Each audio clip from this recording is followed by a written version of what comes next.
Fam sendiri. Karena untuk di awal-awal, di early, mereka butuh 1 atau 2 kali Iron Hook. Mereka bisa dapetin lubang dari sana untuk menciptakan yang namanya snowball. Oh, tapi fail. Oke, ada Veil. Ngeri loh. Aku Franco Veil serem.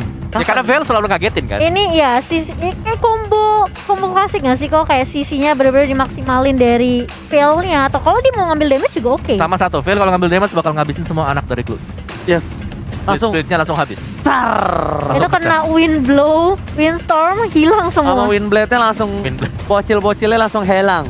Hilang begitu saja. Alright. Sekarang kita udah melihat draft yang dipick dari kedua belah tim. Opung Wawa, sebelum kita masuk ke arah main game, kamu lebih suka ke draft yang kayak mana? Kalau aku sih pengen lihat Franco menang ya, tapi overall aku suka yang ada Glue-nya. Oke.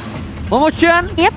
kamu suka ke arah mana? Aku lebih suka untuk Archeo sih, karena aku merasa mereka untuk team fight-nya lebih sustain. Plus ada Estes juga. Oke, nampaknya kalau begitu kita bakal menyaksikan apakah kali ini dari Geekfam dengan Frankie akan membuat tim Arkeosi kesulitan dan bahkan harus melepaskan game kedua ini di tangan Geekfam, atau bahkan Arkeosi akan mendominasi jalan pertandingan. So, langsung ini dia Arkeosi versus Geekfam di MPL ID season yang ke-9. Yep, kita melihat R7 udah cukup low di area bawahnya. 1v1 dengan Miles kali ini. Dan Envy dengan Iron Hook-nya yang tidak mengenai siapapun dari Arkeosi, namun masih ada Sanguine Claw dari Clay. Hanya memberikan poke damage aja di menit pertama untuk kedua tim. Wow, dan bahkan bisa aku bilang di sini dari sisi offlanernya, Mindzy mencoba untuk membalaskan keadaan atas seorang R7, tapi dari Frankie mencoba untuk menarik. Apakah di sini buffnya? Tolong, Bapak Produser. Oh, tertarik, ini dia berhasil melakukan resetisasi terhadap orange buff yang dimiliki dari Albert, memiliki sedikit keuntungan atas jungler Geekfam yang mungkin akan mendapatkan orange buff terlebih dahulu. Iya, ini membuat Albert tentunya harus lebih bersabar lagi, dapetin buff terlebih dahulu, dan memang efektif ya. Ini Franco dari Renvi setidaknya buying time lagi untuk Albert, akan farming yang terlebih dahulu, namun Iron Hook yang sudah terbaca oleh Finn bisa dihindari begitu saja. Bahkan Renvi kali ini mencoba untuk melakukan rotasi yang tidak berhenti ke area jungle yang dimiliki Arkeosi. Bahkan kalau kita ngeliat Geekfam bermain dengan cukup sebenarnya pasif juga sih. Mereka nunggu Iron Hook yang benar-benar connect dari Renvi-nya. Wow. Melihat seperti itu, nampaknya Skylar tidak akan di cover terlalu banyak, lebih direlakan begitu saja, dan Turtle-nya tentunya sudah menuju ke arah lane of down. Renvi is coming bersama dengan Skylar, tapi lihat di depan sana ternyata ada 3 player dan almost Renvi nggak berhasil mendapatkan satu tarikan maut. Skylar flicker yang cukup tepat, tapi ternyata Julian bersama dengan kawan-kawan akan ditukar dengan satu buah Turtle dengan King yang tidak berhasil. Masih di tangan Arkeosi keuntungan kali ini, lihat Windblade, dan juga kali ini Renvi masih belum berhasil menarik. Dan kalau aku bilang, King di atas tadi yang terlalu lama membuat kerugian cukup banyak. Ya banyak sih, karena mereka ke delay ya. Mereka gak dapetin objektifnya tadi. Karena waktu si Swan lagi nendang dengan Corrosive Strike-nya, wow, oke. Harus ke pick off sedemikian rupa. Maksudnya adalah waktu dia nyerang, dia gak dapetin level 4. Dia belum punya Tone of Path Memory. Beda cerita kalau tadi udah ready untuk Tone of Path Memory-nya. Oh, tertarik Clay di depan sana, tapi ternyata masih ada Purify. Masih bisa diselamatkan dari ganking yang dilakukan oleh para pemain dari tim Geekfam, karena damage juga masih belum terlalu maksimal.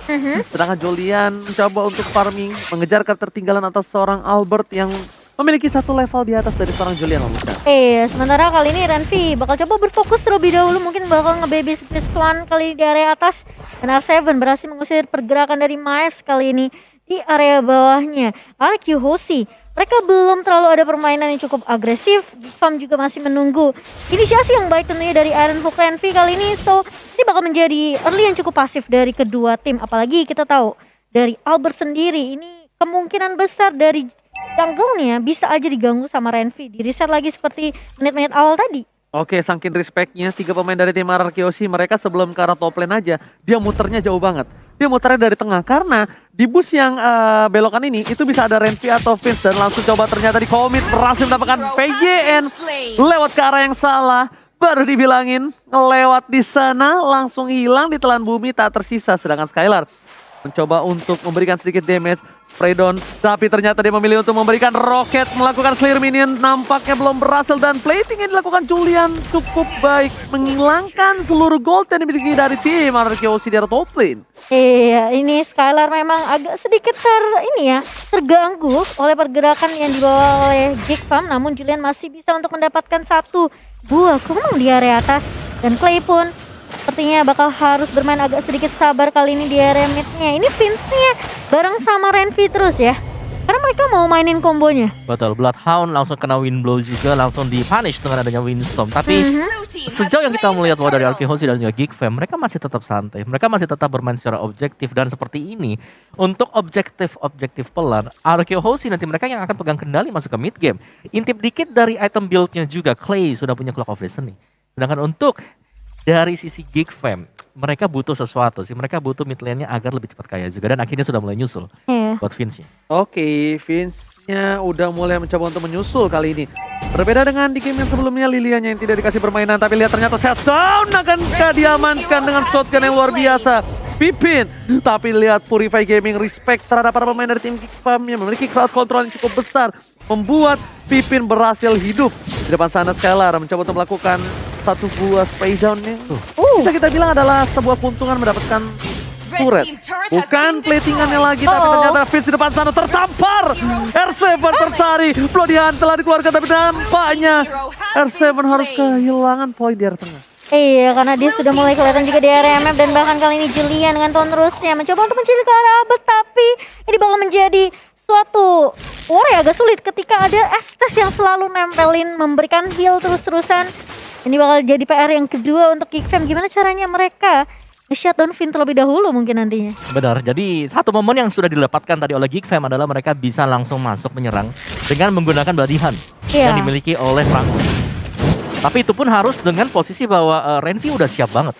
Dia harus bisa membuka, dia harus rela untuk ngebadanin semua damage dari RRQoC. Dia kayak hit or miss ya. Kalau memang hit, dia bisa komboin sama Vince-nya.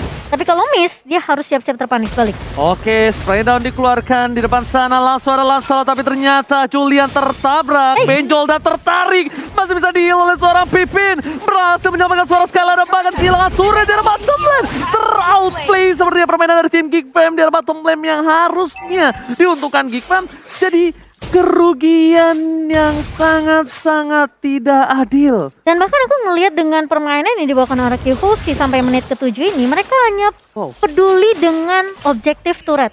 Mereka nggak mau terlalu overcommit. Dengan adanya war mungkin seperti yang tadi, Skylar masih bisa bertahan, masih bisa survive di area bawahnya dengan bantuan dari Vin.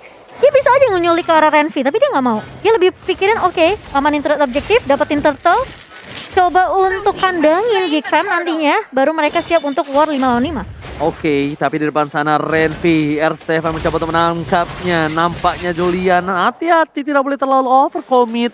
Para pemain dari tim Geekfam, mereka juga masih harus menunggu momentum dari seorang Renvi dengan mendapatkan satu buah tarikan. Mancing Mania nggak berhasil, langsung knockout strike dikeluarkan. Snipernya hampir saja kena seorang Vince yang membuat dia agak sedikit miss. Pergerakannya masih belum bisa diperkirakan, tapi lihat Pipin semua komitan langsung hilang begitu saja. Vin yang menjadi salah satu poros utama pertahanan dari RRQoC, sustainability-nya dihilangkan kali ini Bapak. Ya itu satu atau mungkin dua kali ya kita melihat hal yang sama dilakukan untuk Geekfam. Jadi mereka ngebukanya dengan wind blow atau mungkin dengan tarikan iron hook yang dimiliki oleh RNV dan kemudian harus dipunish di sana juga. Karena kalau nantinya dari Vin-nya bisa survive, itu pasti akan kembali keadaannya dengan heal-nya. Iya, tapi bakal dikejar begitu saja. 2 damage di area RRQoC, mereka mau paksain tim fight-nya di area atas kali ini. Dan bahkan juga R7 sudah mulai join di tim fight, barusan hanya memberikan poke damage aja ke Julian. Cukup untuk penumbangan Renvi sendiri karena mereka tahu ini initiator yang benar-benar harus ditumbangin terlebih dahulu. Hampir tercutting, hampir terpotong. Satu buah iron hook itu bisa mengubah segalanya loh. Bener banget, dan bahkan kalau bisa kita bilang ya, di sini hampir saja seorang Vince itu menjadi korban kalau dia nggak flicker. Dan Renvi karena dia harus berada di garis depan, mau nggak mau dia harus menjadi samsak di game kali ini, dan R7 bisa tertarik kali ini oleh seorang Renvi. Ini yang harus diperhatikan. Sedangkan Julian benar-benar dikasih space farming yang sangat-sangat dimaksimalkan. Walaupun ini menjadi salah satu space yang sangat kecil menurut aku Opung untuk seorang Lancelot di menit yang ke-9. Iya, apalagi Albert dengan Yison Shin yang bisa di pressure ya, bisa dicari mungkin dengan Lancelot kali ini bebas banget. Bebas banget. Bener, dia selalu ada space-nya karena Skylar-nya yang menjadi-jadi. Plus dia selalu buka Mountain Shocker-nya, kapanpun itu ada selalu dibuka. Jadi infonya bener-bener terang banget buat Arky Hoshi. Sementara kali ini Geek Farm mereka sepertinya agak sedikit berat kalau misalnya mereka mau kontes slot mereka yang pertama nih. Sakit juga ya. Sedangkan itu ada Julian di depan sana mencoba untuk melakukan clear minion atas para pemain dari tim Arky Hoshi. Mereka berkesempatan untuk mendapatkan satu buat Turtle. Akankah tim fight?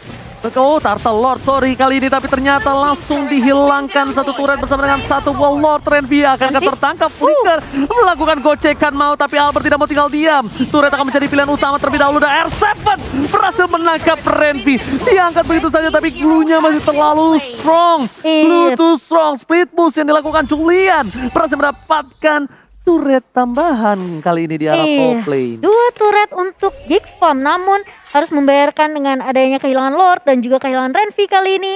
Ini setidaknya buying time yang cukup banyak yang dibawakan oleh Julian. Ini membuat Arky Hoshi mereka mau nggak mau harus benar-benar peka sama minimap di area atas. Sementara untuk itemnya kok. Yes, dari itemnya sih R7 sih yang udah siap banget ya untuk fight, untuk ngebadanin semua damage dari Geek Farm. Jadi gak ada yang bisa ngenembusin dia sekarang, apalagi kalau dia sudah punya split. Oke, tapi lihat di atas sana udah ada Lord yang tumbang. Ini permainan Skylar langsung ini ya, agak sedikit ke flashback ya. Ke flashback. Mirip permainan seperti Oheb di M series kemarin dengan melakukan poking damage terhadap turret meskipun tidak ada minion. Karena cicil sedikit demi sedikit sangatlah berpengaruh ketika minionnya nanti masuk secara bersamaan. Lama-lama jadi bukit ya. Lama-lama jadi bukitan. Lihat damage yang diberikan Skylar. Oh my god, seperempat darah terakhir. Fokus ke arah turretnya Skylar benar-benar memberikan sedikit surprise attack. Itu kalau jantungnya udah copot ya guys ya. Wow, dan kali ini lihat semua untuk lane-nya di-clear dengan cukup cepat dari Arky Hoshi. Dan bahkan mereka memakan satu demi satu turret yang sudah diamankan, tentunya 6 turret di tangan Arky Hoshi. Ini membuat Geek Farm mau nggak mau mereka harus stay di dalam base. Mereka harus benar-benar dapetin momentum balik kali ini untuk comeback. Ini semua bergantung dari Renvi dan juga Vince menurut aku. Karena Julian nggak bisa maju dengan cukup agresif. Ya sebenarnya masih ada Swan juga ya. Karena untuk Swan sendiri dari item build-nya di sini dia udah punya damage yang dibutuhkan. Bahkan Wind of Nature sudah disematkan untuk Swan. Tapi perbedaan goldnya cukup jauh sih kok. Lumayan cukup timpang, but it's okay. Tapi kita bakal lihat di mana pemain dari tim Arky Hoshi pun dengan perbandingan gold yang cukup jauh 7.000 ini. Hampir setengah loh itu. Iya, hampir setengah. Itu Renvi ya. Itu Renvi ya, bukan gold lanernya. Bukan ke arah junglernya. Dan akan ada perebutan di arah purple buff. Nampaknya dari Julian tidak akan dikasih semena-mena. Dan bahkan Maidzi, lihat Maidzi terkena sedikit damage dan tarikan Iron Hook kali ini terhadap satu buah. Purple-nya Clay. Enggak, no. Enggak, di tangan Vale. Di tangan Vale, tadi kena Windblade kok. Kan bener kan di tangan Vale? Iya, dia kena Windblade. Dia kena Windblade soalnya tadi. Oke, dan Lord yang akan muncul 15 detik lagi di menit yang ke-12 kali ini. Arky Hoshi mendominasi dengan 7,5 ribu untuk net worth-nya. Ini sepertinya agak sedikit berat untuk Geek Farm. Plus mereka menyisakan inhibitor turret aja. Jadi tentunya kalau misalnya Arky Hoshi mereka mau langsung straight to the Lord yang kedua kali ini bakal menjadi Lord yang cukup mudah, Oji. Oke, ini bakal lihat langsung terbuka vision dengan cukup jelas, tapi nampaknya again and again tanpa adanya kontes tidak bisa masuk terlalu dalam kembali. Para pemain dari tim Geek Farm mereka harus merelakan dan tarikan dari seorang Renvi masih belum berbuah hasil. Mancing mania belum mantap untuk kali ini, masih menunggu. Dan lihat ini para pemain dari tim Geek Farm, mereka benar-benar fokus untuk melakukan defensif karena ini udah masuk ke menit yang ke-12. Lord udah bisa mengamuk, udah bisa ciha dan bahkan bisa menumbangkan satu buah turret dengan cukup instan. Konsol udah mulai dibuka kali ini mengincar ke arah R7, tapi apakah sesuai dengan planning? Renvi narik ke arah satu buah minion kali ini dan masih bisa di defense dengan cukup baik. Dari R7 juga mencoba untuk memberikan speed langsung lancap ke arah seorang Renvi kali ini dan bahkan damage yang dibuka oleh Albert.